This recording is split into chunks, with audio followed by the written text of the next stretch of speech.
Oya we mzee, mambo vipi? Upo poa? Nakuona umechili hapo, unakula upepo mwanana. Jana, embu kuwa na adabu. Kama mibangi yako ndiyo inakusumbua, naomba upite tu hapa bila hata ya kunisalimia. Ukiangalia umri unahisi tunalingana, nipe heshima yangu kwa kunipa shikamo yangu, na ubadilishe lugha yako uwe na lugha ya ustaarabu tafadhali.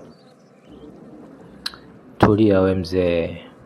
Embo acha kuniletea utamaduni wako wa kizamani hapa. Unajua maana ya shikamoo wewe? Shikamoo ni salamu ya utumwa hiyo.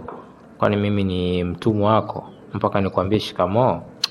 Wewe mzee vipi wewe? Hebu niachie mambo yako ya kikolo, mambo yako ya kizamani hapa. Kijana, achana na mtazamo ambao hauna maana. Ni kweli historia ya shikamoo ilianza kama ni salamu ya utumwa katika kipindi cha ukoloni.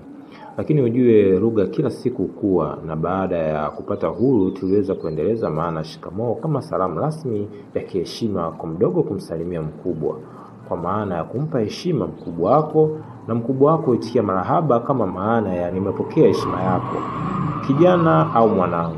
Kwa hiyo huo ndio utamaduni wetu. Jitahidi ujue historia ya utamaduni wako, wapi ulitokea na wapi utamaduni wako unaelekea kijana.